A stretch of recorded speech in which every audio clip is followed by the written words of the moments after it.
Hello mga katropa! Welcome back to my channel. And this is episode 3 of my Jimjilbang or Spa Complex series. Alam niyo naman na for the first 2 episodes, naganap lang tayo ng Jimjilbang alternatives dahil nga hindi siya ganun ka-common or ka-niche sa Pilipinas.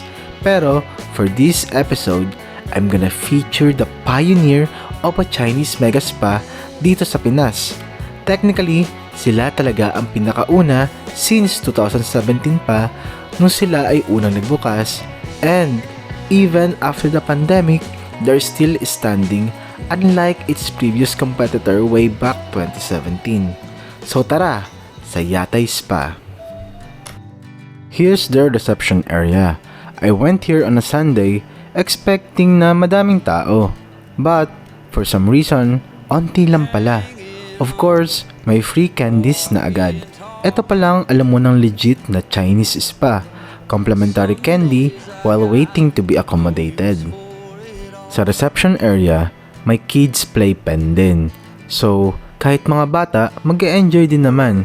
Applicable to kung may dala kayong chikiting. By the way, here's the rates of services of Yatay Spa. Unahin na natin ang kanilang packages na lahat may buffet access. And yung pinagkaiba ng Promo A and Promo S sa regular slots ay may kasama ng massage. Check the time frame din bago pumunta ha, kasi may specific time especially sa Promo S. Ito naman ang ibang service rates, particularly sa massage therapy. Kung madami kang pera, then why not? By the way, all services has a mandatory tip of 300 pesos. Baka mabigla kayo ha, pero sa promo packages like Promo A and Promo S, kasama na sa rate yung tip, so wala siyang dagdaga, hindi kayo mabibigla dito. Sa salon services naman, ganun din. May mandatory tip worth 300 pesos. Pero hindi naman ganun kabigat ang rates nila kung nakikita nyo. Siguro kung sa typical na salon, nasa mid to high range siya.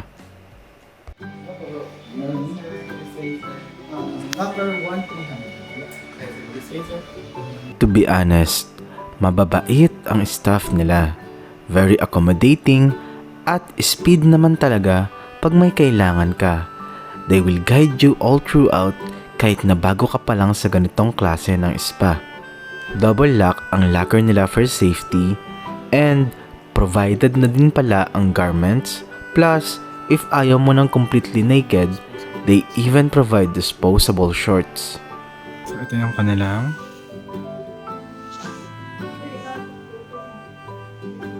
locker area nila na. Laki, ang ganda. Alam niyo yung M-Grand? Parang ganun din pero mas short yung color. So ngayon naman, naghihintay tayo kasi nagpaalam tayo, nag-ask tayo ng permission if pwedeng videoan yung kanilang wet area. So wait lang natin na para makita natin yung loob.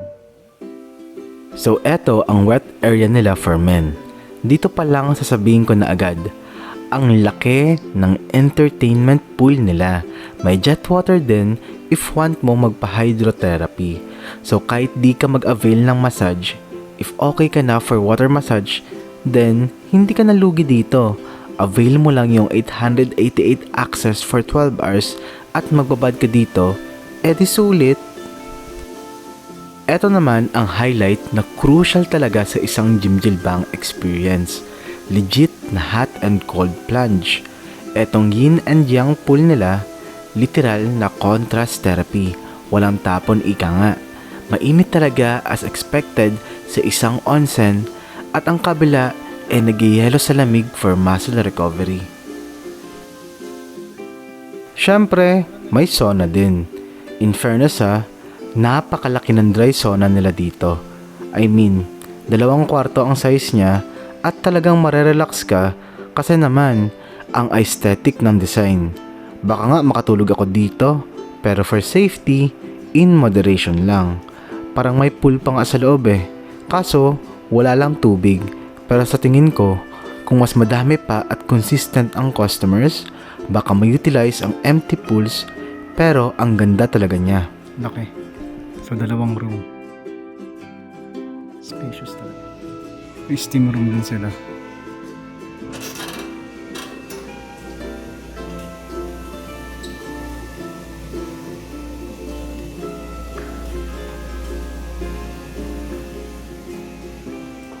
Libre naman ang hot and cold water nila since may water dispenser sa loob.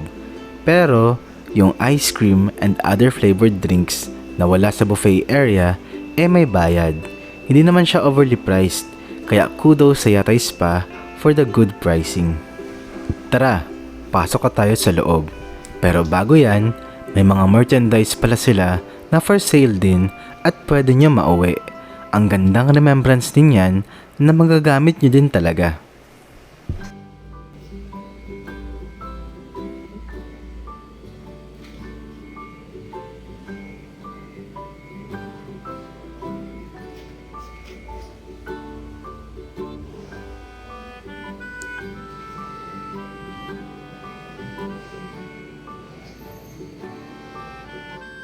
Ngayon, dire-diretso na lang tayo papasok. From the wet area, masasabi ko lang na talagang compact etong Yatay Spa. Walang nasayang na space.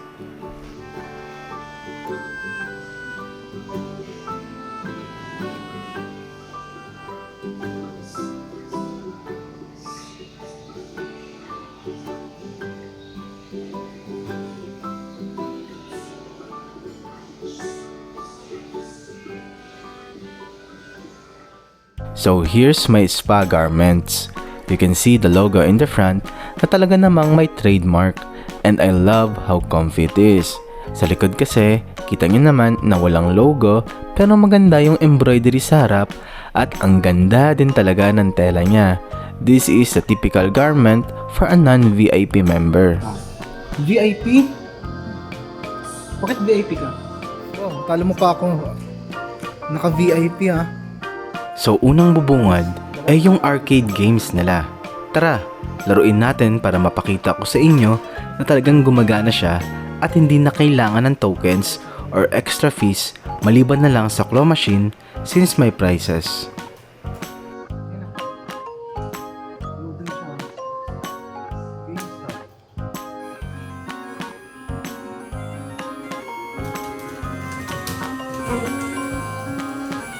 Ito yung meron. Tokens.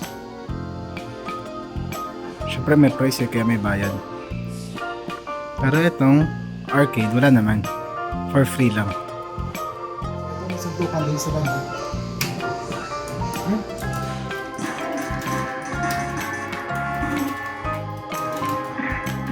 Pakita ko naman sa inyo ang kanilang salon area. Actually, nagulat ako kasi matagal na tong Yatay pero talagang alagang-alaga ang lahat ng amenities. Alam mo talaga na up to date at amoy mayaman ka dito, if you know what I mean. So worth it din talaga magpa-salon service sa kanila. Kitang-kita mo naman may dedicated space for the salon area at high-tech din ang kanilang mga machines. So okay na din ang pricing nila. Not cheap but not too much. Ito naman ang kanilang buffet area at in terms of actual space, madami siyang kayang i-accommodate. Maganda ang interiors at magaan ang ambience niya. In terms of actual food na luto na, meron silang iilang sinaserve depende sa oras.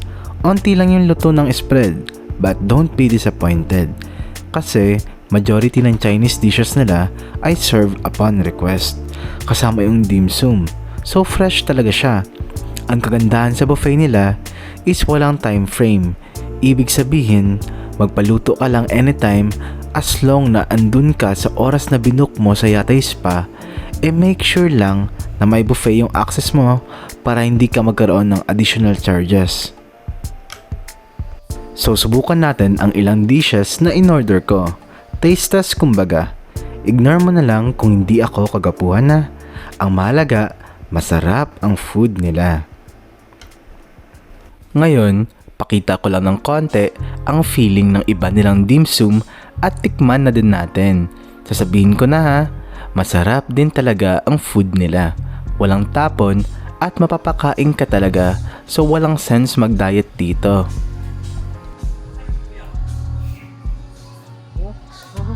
Let's go naman sa other activities nila. First and foremost, may billiards area sila. Nakakatuwa din ha, kasi wala siyang extra fees. Sunod naman is yung Jenga or chess. It's your turn, bro. Talo na. Huy! Cheating. Kung naghahanap ka pala ng typical na instant ramen or ramyun, meron din sila for an extra fee, kasama ang ibang snacks na wala sa buffet spread. Well, if 12-hour access lang dahil kulang ka sa budget, I think mura na din ang kanilang instant meals para hindi lumagpas ng 1,500 per head, o diba, magandang alternative. Lastly, may another menu pala sila for specialty dishes na mahal ang ingredients. So expected talaga na bibilhin sila for an additional rate. Ikaw ba naman umorder ng crawfish, crab, mud crab, or bird's nest O kaya maghatpat ka ba naman na may premium meats? Syempre, money does it. But for me at this point in time, okay na ako sa buffet. Planado lang kasi yung budget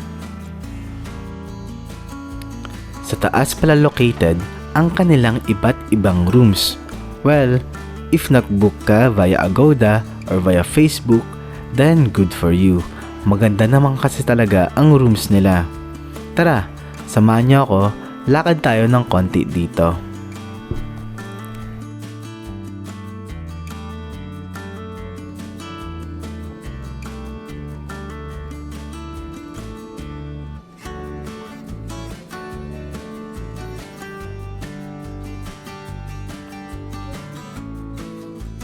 By the way, yung restrooms nila is in pristine condition. Not perfect, pero maaliwalas ang interiors.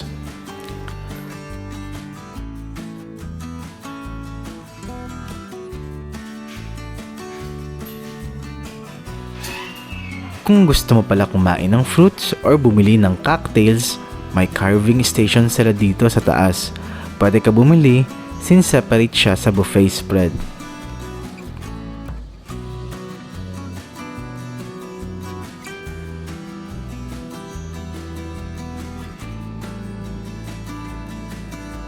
Ito naman ang resting areas nila kung saan ginagawa ang dry massage na kasama sa package or foot oil massage. Other types of massage na medyo pricey, sa private room ginagawa, katulad na lang ng room na to. Tara, pasukin natin.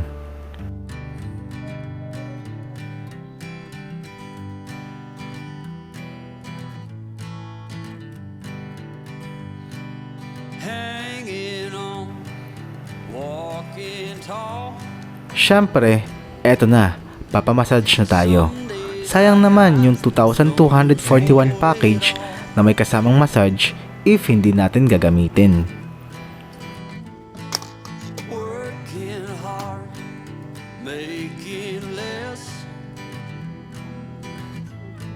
Some days are bad, bad at best.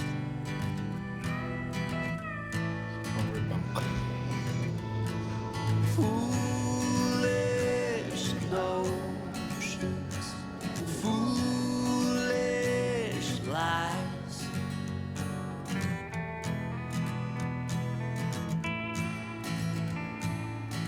I set to thinking I could make something of me, playing every game except the lottery, serving everybody else and told myself I'm free. Misery is a In fairness, nag-enjoy talaga ako. Maganda ang quality at talagang sulit ang binayad ko. Para sa isang pioneer spa katulad nito, good job well maintained. I loved the entire experience. Since nasa Pinas tayo, compared to other spa complex around Asiana na meron tayo ngayon, I'd rate it around 9 stars out of 10. Talagang full Chinese spa experience siya. So if you like my content, please subscribe at samahan niyo ako to discover other places like this one. See you for the next episode. I hope you enjoy this one and please leave a like.